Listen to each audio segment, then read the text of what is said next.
एक साहब ने सवाल किया कि रोज़े की हालत में अपनी बीवी से बोसो-किनार कर सकते हैं या नहीं।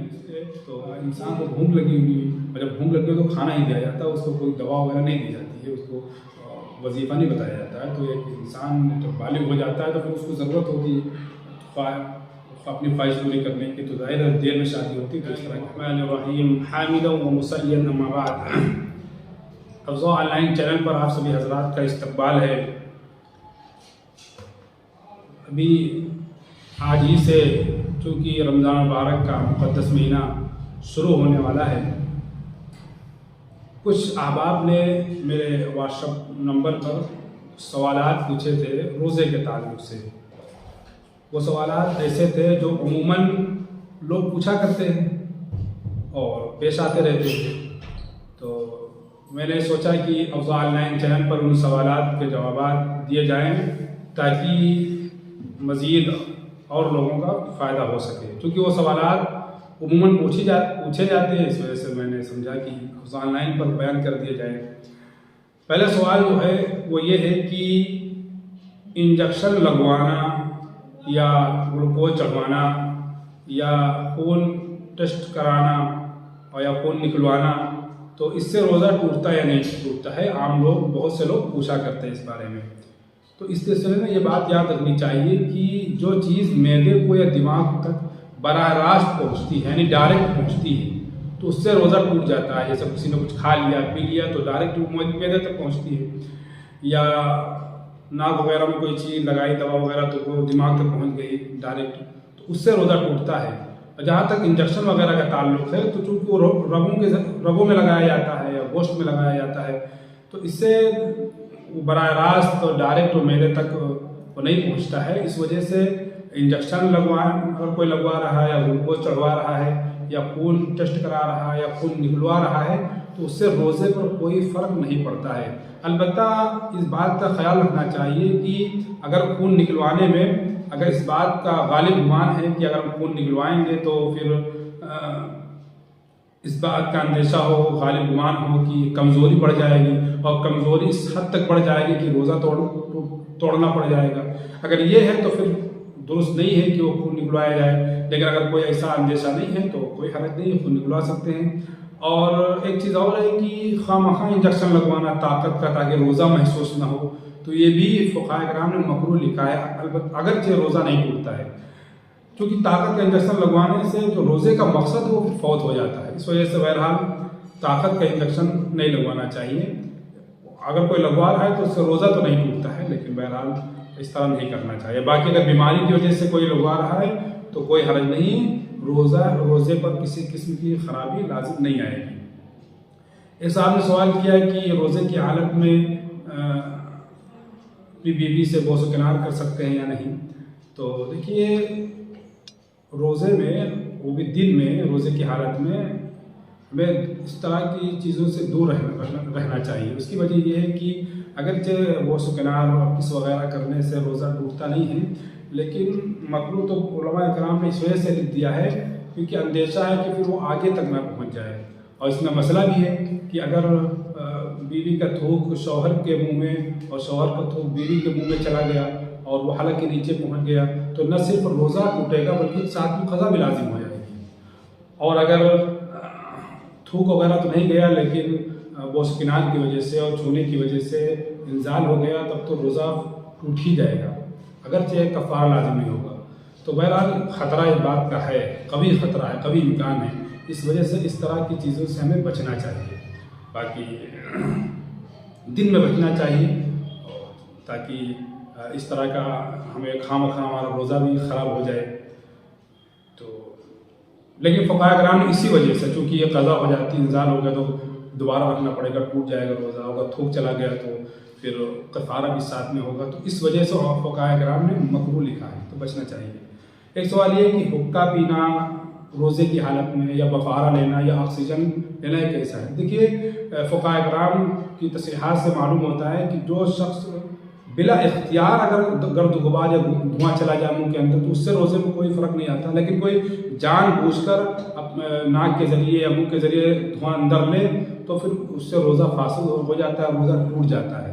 तो जाहिर है हुक्का है, बीड़ी है, सिगरेट है, तो ये फिर अगर कोई पीता है तो रोज़ा टूट जाता है। इसलिए हमें इस बात का ख्याल रखना चाहिए कि कम से कम जो 11 महीने में हमने पिया, अगरचे इसकी आदत पड़ गई है, लेकिन अपने आप को कंट्रोल में रखना चाहिए, वरना खामखा रोज़ा ख़राब हो सकता है। जहाँ तक ऑक्सीजन का मसला है, तो ऑक्सीजन एक साफ सुथरी हवा है, तो उससे तो रोज़ा नहीं टूटता है उसके अंदर जाने से। लेकिन अगर ऑक्सीजन में कोई दवा लगी हुई है, तो चूँकि उसके ज़र्रात अंदर जा सकते हैं, तो हलक के ज़रिए नीचे उतर सकते हैं। इस वजह से ये देखा जाए कि अगर उसमें दवा की ज़रूरत नहीं है, दवा नहीं है, तब तो ऑक्सीजन लेने में कोई हर्ज नहीं है। जहाँ तक बखारे का ताल्लुक, तो ये भी क्योंकि बखारे से भी रोज़ा टूट जाता है, क्योंकि जाहिर है कि अभी हमने बताया कि अगर कोई बिल इरादा और जानबूझकर धुआं अंदर लेगा, तो जाहिर है कि उससे रोज़ा टूट जाता है। तो बखारे से भी रोज़ा टूट जाता है। बाद लोगों ने सवाल किया कि कुछ कोई दिल का मरीज़ होता है, कोई और बीमारी होती है, तो डॉक्टर वगैरह मुंह में दवा रखने को कहते हैं। अगर तो इस ताल्लुक से बात यह है कि अगर दवा के ज़र्रात हलक के नीचे उतर गए, तब तो रोज़ा टूट ही जाएगा। लेकिन सिर्फ मुंह में रख रहा है और हलक के नीचे नहीं उतरी चीज़ है, तो फिर कोई हरज नहीं, रोज़ा अगर हलक के नीचे दवा के ज़र्रात नहीं गए तो रोज़ा नहीं टूटेगा। तो बहरहाल इसमें हमें एहतियात करना चाहिए और खामखा रोज़ा टूट जाएगा। लेकिन यहाँ पर एक चीज़ और ध्यान में रखें कि बहुत से शौहर इतने जालिम होते हैं कि बीवी को मारते हैं अगर खाने में नमक कम हो जाता है। तो अगर बीवी और ये सोचे कि हमारा शौहर बहुत जालिम है, नमक कम हो जाएगा इफ्तार में, तो बहुत ही मार पड़ेगी, डांट पड़ेगी, तो उसके जुल्म से बचने के लिए अगर ज़बान से नमक को चख ले, अंदर न ले, हलक के नीचे न उतारे, सिर्फ चख ले फ़ौरन थूक दे, तो इससे भी रोज़े पर कोई फ़र्क नहीं पड़ेगा। लेकिन खामखा नमक चखना ये दुरुस्त नहीं है। यही पर सवाल किया जाता है कि लिपस्टिक है या मोटे फट जाती हैं तो मरहम वगैरह लगाया जाता है, तो उससे रोज़े में फ़र्क पड़ेगा कि नहीं। तो अगर उसके ज़र्रात हलक के नीचे उतर गए, तब तो रोज़ा टूट ही जाएगा। तो लिहाजा बचना चाहिए, वरना खामखा इम्कान होता है कि कहीं गफलत में इंसान है और हलक के नीचे उतर गया तो खामखा रोज़ा टूट जाएगा, तो उससे बचना चाहिए। एक सवाल ये है कि बहुत से डॉक्टर होम्योपैथी के जो डॉक्टर होते हैं वो दवा सूंघने को बताते हैं कि दवा सूंघ ली जाए रोज़े की हालत में। तो सूंघने से खुशबू सूंघी जाए या दवा सूंघी जाए, इससे रोज़े पर कोई असर नहीं पड़ता है, ये भी ध्यान में रखें। एक सवाल जो आमतौर पर होता है कि खुद ब खुद कै का होना, तो कै के ताल्लुक से मतली का होना, इससे रोज़ा टूटता है नहीं। देखिए इसमें ज़्यादा तफसील है कि अगर कै खुद ब खुद हो जाती है, यानी इंसान का उसमें कोई अमल नहीं होता, खुद ब खुद हो जाती है। बाद औरतों को कुछ ऐसी शिकायत होती है कि कै हो जाती है खुद ब खुद, तो चाहे वो मुँह भर कर हो, चाहे वो थोड़ी थोड़ी हो, उससे रोज़े पर कोई फ़र्क नहीं पड़ेगा, रोज़ा नहीं टूटेगा। लेकिन अगर वही कै मुंह में लाने के बाद फ़ौरन फिर निगल लिया जाए, मुंह भर के हो फ़ौरन निगल लिया जाए, तो तब रोज़ा टूट जाएगा। ये है रोज़ा उस वक्त है जब खुद ब खुद हो, खुद ब खुद कै हो, तो खुद ब खुद कै होने से रोज़ा नहीं टूटेगा। लेकिन कोई कै मुंह में लाया और फिर निगल लिया, तो इससे रोज़ा टूट जाएगा। और अगर कोई इंसान बाकायदा उंगली डालकर खुद कै करना करे, तो तब इससे इस सूरत में रोज़ा टूट जाता है। हालांकि कोई करता नहीं, लेकिन बहरहाल मसला बताना चाहिए। तो दो मसले हो गए, खुद ब खुद अगर कै हो रही है तब तो रोज़ा नहीं टूटेगा। लेकिन अगर इंसान बजाते खुद उंगली डालकर कै कर रहा है, तब ये देखा जाएगा कि मतली कितनी हुई। अगर थोड़ी बहुत हुई तो कोई हर्ज नहीं, लेकिन अगर ज़्यादा हुई, मुँह भर के हो गई है या मुँह भर के मिकदार में हो गई है थोड़ी थोड़ी, तो फिर उससे रोज़ा टूट जाएगा। फिर ये है कि हालत जनाबत है, रोज़े की हालत में दोपहर में इंसान सोया और एहतलाम हो गया, तो ऐसी सूरत में उससे रोज़े पर कोई असर नहीं पड़ता है। अलबत्ता देर तक न नहाना और नापाक ही रहना बहरहाल रोज़े को मकरूह बना देती है। तो बहरहाल इसका जहन में रखना चाहिए। सहरी के वक्त उठे और अभी सहरी का मामूली वक्त था, अगर आप नहाएंगे तो सहरी का वक्त निकल जाएगा, तो आप पहले खा पी लें, बाद में नहा लें, या पहले अगर वक्त काफ़ी है तो पहले नहा लें फिर सहरी खाएं, कोई हर्ज नहीं। एहतलाम से रोज़े पर कोई फ़र्क नहीं पड़ता है। बहुत से लोग जो वज़ू वगैरह करते हैं, कुल्ली करते हैं, कुल्ली करने में बार बार थूकते हैं, और थूकने की वजह से उनकी ज़बान सूख जाती है, गला सूख जाता है और परेशान हो जाते हैं। कहीं उनको शक लगा रहता है कहीं पानी हलक न चला जाए नीचे। तो ये बात ध्यान में रखनी चाहिए कि कुल्ली करने के बाद आपने कुल्ली कर दी, मुंह में पानी लिया, कुल्ली कर दी, उसके बाद जो मुंह में तरावट होती है वो अगर हलक के नीचे उतर गई तो उससे रोज़े पर कोई फ़र्क नहीं पड़ता। इसलिए खामखा अपने आप को उसमें दुश्वारी में नहीं डालना चाहिए, मशक्क़त में नहीं डालना चाहिए। एक सवाल ये है कि विक्स से रोज़ा टूटता है नहीं टूटता है। तो विक्स आप अगर लगाएं और ऐसे ही लगा लें नाक में तो कोई हर्ज नहीं, उससे रोज़ा नहीं टूटता। लेकिन अगर आप ऊपर लगा लिए और फिर और ज़र्रात वहाँ तक दिमाग तक पहुँच गए, हलक तक आ गए, तो उससे रोज़ा टूट जाएगा। अब ये आपके ऊपर है कि आप विक्स किस तरह लगा रहे हैं, कि नरम हड्डी तक न लगाएं, ऐसे लगा लें और उसके ज़र्रात भी न जाए, तो ये आपके ऊपर है। एक चीज़ है कि कोई चीज़ कोई आदमी खा रहा है और बहुत ही कमज़ोर है और भूले से खाना पीना खा रहा है, तो उसको टोकना नहीं चाहिए। बेचारा कमज़ोर है, खा लेने दो। अगर भूले से खा रहा है और कोई हट्टा कट्टा है और मजबूत है, वो भूले से कुछ खा रहा है, उसको याद दिला दो। एक है पानी पीना और एक है पानी का चला जाना, दोनों में फ़र्क है। कोई पानी पिएगा तो रोज़ा टूट ही जाएगा, जानबूझ कर पिएगा तो कफ़ारा भी लाजिम होगा और क़ज़ा भी लाजिम होगी। लेकिन आप वज़ू कर रहे थे और पानी चला गया, तो अब पानी जो चला गया वज़ू करते हुए, तो इसमें भी रोज़ा टूट जाएगा। एक सवाल ये पूछा जाता है कि बवासीर का जब मर्द होता है तो उसमें जो दवा लगाई जाती है तो उससे रोज़ा टूटेगी नहीं। तो अगर पाइप के जरिए अंदर दवा पहुँचाई जा रही है तब तो बिल्कुल रोज़ा टूट ही जाएगा, इसमें सोचने समझने की कोई ज़रूरत ही नहीं। लेकिन अगर दवा ऊपरी हिस्से में सिर्फ लगाई जा रही है तो फिर डॉक्टर से मशवरा करना चाहिए कि वो ऊपरी हिस्से में लगाने से उसके ज़रात अंदर पहुँचते नहीं पहुँचते। अगर अंदर ज़रात पहुँच जाते हैं तब रोज़ा टूट जाएगा, नहीं पहुँचते हैं, अगर ज़रात अंदर पहुँच जाते हैं तब तो रोज़ा टूट जाएगा, अगर नहीं पहुँचते हैं तो फिर नहीं टूटेगा। ये अपने डॉक्टर से मशवरा कर लें तो उसके मुताबिक फिर जो हो देखा जाए, देख लें उसको। एक चीज़ और है कि पान है, तंबाकू है, मसाला है, तो कहते हैं देखिए ये खाने से रोज़ा क्या है, तो पान मसाला ये जो चीज़ें हैं इनका इतलाक रखने से नहीं होता है। इनको कहा ही जाता है कि तंबाकू खाना, पान खाना, खाने का इतलाक होता है। इसलिए मुफ्ती तक़ी उस्मानी साहब और दीगर उलमा इकराम ने कहा है कि चूँकि इससे रोज़ा टूट जाता है। अगर कोई तंबाकू मुंह में रख रहा है, खैनी वगैरह या पान मुंह में रख रहा है तो इससे रोज़ा टूट जाता है, क्योंकि बहुत कुछ इसका असर बहरहाल दिमाग तक और पेट तक पहुंचता ही है। और चूँकि उर्फ में इसको खाना ही कहा जाता है, इस वजह से इससे रोज़ा टूट जाता है। चूँकि और दूसरी बात ये है कि कभी इम्कान भी है कि हलक तक बहरहाल कुछ न कुछ उसके ज़र्रात पहुँच ही जाते हैं।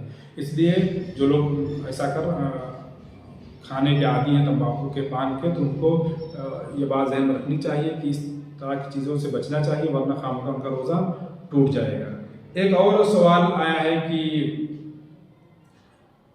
टूथपेस्ट है या गुलमंजन है तो इससे रोज़े में क्या फ़र्क पड़ेगा। तो इसके ताल्लुक से बात याद रखनी चाहिए कि मिसवाक की बात अलग है, वो चाहे तर हो चाहे खुश्क हो, उसका थोड़ा बहुत जो जायका हलक तक महसूस हो या ना हो, उससे रोज़े में कोई फ़र्क नहीं पड़ेगा। लेकिन ये जो मंजन है और या जो गुलमंजन है या टूथपेस्ट है, ये जो है इसका हलक में बहुत ज़्यादा असर होता है। तो कभी इम्कान है कि आप मंजन करते वक्त कहीं उसके ज़र्रात हलक के नीचे ना उतर जाएं, और जहाँ कभी इम्कान इस चीज़ के होते हैं तो उस चीज़ से रोका जाता है। तो फुक़हा किराम ने रोज़े की हालत में मंजन, गुलमंजन, टूथपेस्ट वगैरह करने से मना किया है, बल्कि मकरूह लिखा है। और क्योंकि अगर आप करेंगे और हलक के नीचे उतर गया तो खामखा आपका रोज़ा टूट जाएगा, लिहाजा इससे बचना चाहिए। रोज़े में मिसवाक का इस्तेमाल करना चाहिए, एक सुन्नत भी अदा हो जाएगी और फिर आपके दांत भी साफ रहेंगे। तो ये चंद मसाइल थे जो हमारे पास आए, तो हम व्हाट्सएप पर मैसेज आए तो हमने कहा लोगों को बता दें ताकि मज़ीद लोगों को मालूम हो जाए। एक सवाल और है कि कान में और आँख में दवा डालना और नाक में दवा, तो नाक में तो बहरहाल टूट ही जाएगा नाक में कोई दवा डालना, क्योंकि वो हलक तक फ़ौरन पहुँच जाती है। नाक के ताल्लुक से उलमा, कान के ताल्लुक से उलमा इकराम के दरमियान बड़ा इख्तिलाफ है। जो पुराने फुक़हा इकराम हैं तो उनके दौर के जो तबीब जो डॉक्टर थे उन्होंने बताया होगा कि उसका ताल्लुक और उसका लिंक मैदे तक होता है। तो बहरहाल जो भी हो, तो दारुल देवबंद का जो फतवा देखेंगे तो कहते हैं कि जदीद चूँकि साइंस की तहकीक बदलती रहती है, इसीलिए हम उस पर भी इत्तिफाक नहीं करेंगे। जब इत्तिफाक हो जाएगा तो देखा जाएगा। तो और बाद उलमा कहते हैं चूँकि जो पर्दा होता है कान में उससे आगे दवा नहीं बढ़ती है, तो अगर जिसका पर्दा नहीं है तो फिर तो कान में दवा डालने से रोज़ा टूट ही जाएगा। लेकिन जिसका पर्दा है उनको आगे ही दवा अंदर नहीं जाती है तो रोज़ा नहीं टूटना चाहिए। यही बात वो उन्होंने फ़क़ीहुल असर मौलाना खालिद सैफुल्लाह रहमानी साहब ने बात लिखी है कि उन्होंने ये बात लिखी है कि कान में जो दवाई डाली जाती है आदमी उसका मज़ा महसूस नहीं करता और आँख की दवाओं का जायका फ़ौरन यानी कान में जो दवा डाली जाती है उसका मज़ा महसूस नहीं होता है, इसलिए नहीं टूटना चाहिए। और जहाँ तक आँख का ताल्लुक है तो आँख के ताल्लुक चूँकि हदीस भी है कि सुरमा लगाने से अगर जो उसका असर हलक में आए फिर वो रोज़ा नहीं टूटता है, लेकिन अब जो जो डॉक्टरों की राय आ रही है कि उसका लिंक बहरहाल होता है और महसूस होता है। तो खालिद सैफुर्रहमानी साहब ने जो बात लिखी है उन्होंने एक गोया की राय दी है कि कान में दवा डालने से रोज़ा नहीं टूटना चाहिए और आँख में दवा डालने से रोज़ा टूटना चाहिए। तो इन्होंने एक राय दी है, लेकिन बहरहाल जो दारुल देवबंद फतवा है और जो हमारे इलाके के जो उलमा बताते हैं वो यही बताते हैं कि आँख में दवा डालने से रोज़ा नहीं टूटता है और कान में दवा डालने से टूट जाता है। पर एहतियात है कि हमें इन चीज़ों से बचना चाहिए ताकि खामखा शुबहात में पड़े। तो ये चंद मसाइल थे जो आप हजरात के सामने रखे गए हैं। और एक मसला और आखिरी मसला आ गया कि बहुत से लोग बड़ी हरकत करते हैं जो मुस्तज़नी वगैरह कर लेते हैं। तो बहरहाल बहुत ही संगीन जुर्म है ही है, लेकिन अगर कोई कर रहा है तो रोज़ा उसका टूट जाएगा। अगर कोई मुस्तज़नी कर रहा है, हाथ का इस्तेमाल कर रहा है, हाथ के ज़रिए वो मनी निकाल रहा है तो उससे रोज़ा टूट जाएगा। इससे बचना तो वह वो गंदी चीज़ है ही है, बहुत बड़ा गुनाह है। और फिर रोज़े में इस तरह की हरकत तो एक तरह गुनाह भी है और फिर रोज़ा भी टूट जाता है। तो बहुत से लोगों की इस तरह की आदत होती है, तो उनको चाहिए कि इस तरह की हरकत से बाज आएँ तो ताकि गुनाह से भी बचा जा सके। और अगर नहीं बच पा रहे हैं, बहुत ज़्यादा आदत हो गई है, तो कम अज़ कम उनको शादी के लिए घर पर कहना चाहिए ताकि उनकी जल्दी से जल्दी शादी हो जाए, ताकि और इस तरह की जो ख़तरनाक आदत है उससे वो अपने आप को बचा सकें। तो यही एक चीज़ है ताकि वो बचा सके, बाकी इसके अलावा कोई इलाज नहीं है। क्योंकि ज़ाहिर है उसके इंसान को भूख लगी हुई, और जब भूख लगी हो तो खाना ही दिया जाता है, उसको कोई दवा वगैरह नहीं दी जाती है, उसको वजीफ़ा नहीं बताया जाता है। तो एक इंसान जब बालिग हो जाता है तो फिर उसको ज़रूरत होती है अपनी ख्वाहिश पूरी करने की, तो ज़ाहिर है देर में शादी होती तो इस तरह की हरकतें होती हैं। बहरहाल ये बात दूसरी हो गई। तो ये चंद चीज़ें थी जो मैंने बता दी। उम्मीद है कि बहुत सारे सवाल और भी छूट गए होंगे इसमें। तो अगर आपके ज़हन में कोई सवाल है तो आप कमेंट में करेंगे तो इंशाअल्लाह आतिक भाई हमें बताएंगे, तो फिर इंशाअल्लाह उस पर वीडियो बना दी जाएगी। तब तक के लिए आपसे अलविदा कहता हूँ। अस्सलामु अलैकुम व रहमतुल्लाहि व बरकातहू।